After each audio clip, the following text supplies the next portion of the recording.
ఉద్యమ ముఖద్వారమైన కర్నూలు జిల్లా ఎన్నికలకు రెడీ అవుతుంది.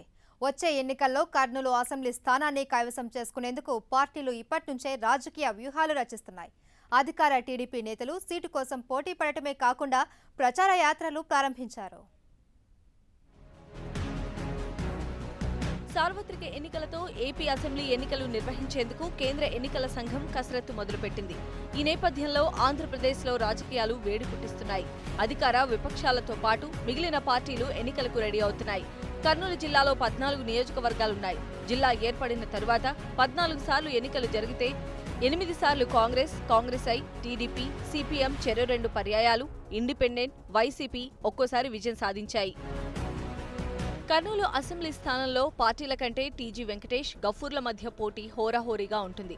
ఇద్దరు 2 పర్యాయాలు ఎమ్మెల్యేలుగా గెలుపొందారు. కర్నూలు అసెంబ్లీలో ఎవరు విజయం సాధించాలన్నా ముస్లింల మద్దతు తప్పనిసరి. ఎందుకంటే ఈ నియోజకవర్గంలో ముస్లింల ఓట్లే ఎక్కువ ఉన్నాయి. గత ఎన్నికల్లో మైనార్టీల మద్దతుతోనే వైసీపీ నుంచి ఎస్వి మోహన్ రెడ్డి ఎమ్మెల్యేగా గెలుపొందారు. ఈ నేపథ్యంలో కర్నూలు అసెంబ్లీ స్థానాన్ని కైవసం చేసుకునేందుకు వైసీపీ, టీడీపీ నేతలు ఇప్పటి నుంచే గ్రౌండ్ వర్క్ ప్రిపేర్ చేసుకుంటున్నారు.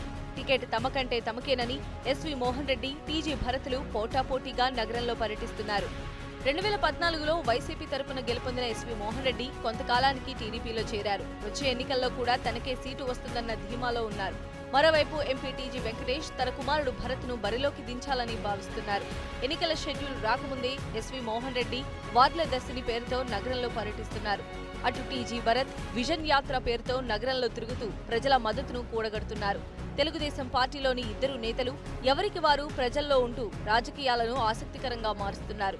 పార్టీ అధినేత చంద్రబాబు ఎవరికి టికెట్ కన్ఫర్మ్ చేయకపోయినా పోటాపోటీగా నగరాన్ని చుట్టేస్తున్నారు. 2019 ఎన్నికల్లో గెలిపే లక్ష్యంగా వైసీపీ వ్యూహాలు రచిస్తోంది. ప్రముఖ మైనార్టీ నేతను బరిలోకి దింపేందుకు ప్లాన్ చేస్తోంది. కాంగ్రెస్ పార్టీ సైతం మైనార్టీ అభ్యర్థిని రంగంలోకి దించాలని భావిస్తోంది. ఇక జనసేన విషయానికి వస్తే ఇప్పటి వరకు నియోజకవర్గ ఇన్ఛార్జినే నియమించలేదు. మరోవైపు ఇక్కడి నుంచి 2 పర్యాయాలు విజయం సాధించిన సిపిఎం మరోసారి బరిలోకి దిగాలని నిర్ణయించుకుంది. నగరంలో సిపిఎంకు మంచి పట్టు ఉండడంతో జనసేన పొత్తుతో మరోసారి సత్తా చాటాలని వ్యూహాత్మకంగా అడుగులు వేస్తోంది. వచ్చే ఎన్నికల్లో ఎంతమంది అభ్యర్థులు బరిలో నిలిచినా చివరికి టీడీపీ, వైసీపీల మధ్య పోటీ ఉంటుందని రాజకీయ విశ్లేషకులు చెబుతున్నారు. అయితే తెలుగుదేశం పార్టీ, ఎస్వి మోహన్ రెడ్డి, టీజీ భరత్లో ఎవరికి టికెట్ ఇచ్చినా రెండో వ్యక్తి సహకరిస్తారా లేదా అన్నది ప్రశ్నార్థకంగా మారింది.